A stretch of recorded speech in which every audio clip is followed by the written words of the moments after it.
It is December 1979, and a group of councillors, trade unionists and interested Glaswegians are standing by the banks of the Clyde as a statue is unveiled in front of Customs House.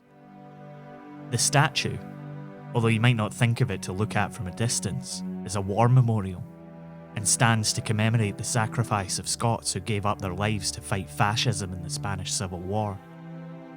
These were people, both men and women, who went to Spain to take on General Francisco Franco's nationalist forces as part of the international brigades. There were thousands of people from all across the world who signed up. Many did so because they saw fascism as a disease.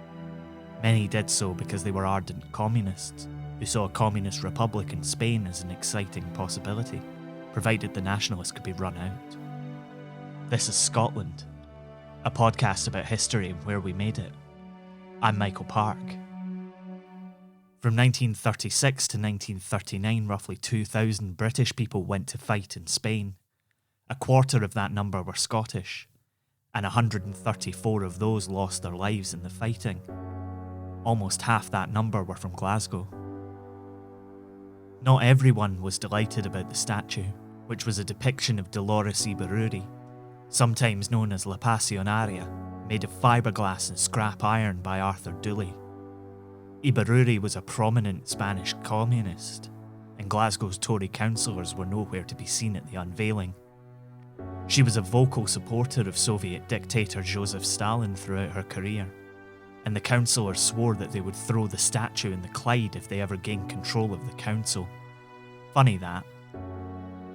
On July 19, 1936, the Passionflower made an address which would inspire thousands of British volunteers to leave their lives and fight as part of the international brigades. Workers, farmers, anti-fascists, Spanish patriots, confronted with a fascist military uprising, all must rise to their feet to defend the Republic, to defend the people's freedoms as well as their achievements towards democracy. Through the statements by the government and the Popular Front, the people understand the graveness of the moment. In Morocco, as well as in the Canary Islands, the workers are battling, united with the forces still loyal to the Republic against the uprising militants and fascists. Under the battle cry, "Fascism shall not pass," "The hangmen of October shall not pass," workers and farmers from all Spanish provinces are joining in the struggle against the enemies of the Republic that have arisen in arms.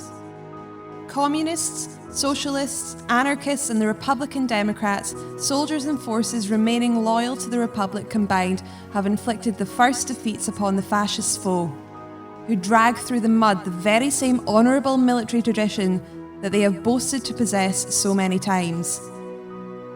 The whole country cringes in indignation at these heartless barbarians that would hurt our democratic Spain back down into an abyss of terror and death.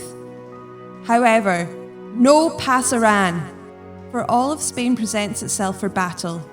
In Madrid, the people are out in the streets in support of the government and encouraging its decision and fighting spirit so that it shall reach its conclusion in the smashing of the militant and fascist insurrection.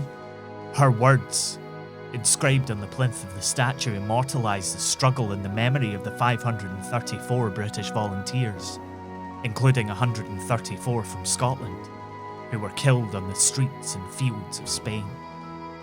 Better to die on your feet than live forever on your knees.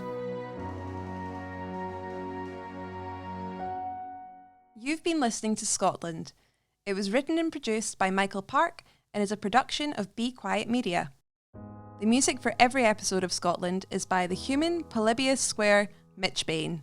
You can check out more of his work by heading over to Facebook and searching for Mitch Bain Music. Additional voices for this episode were by Leanne Milne. Jamie Mowat does stunning illustrations for us, which you can see in our episode art. See more and buy prints at Tidlin, that's tidlin.com.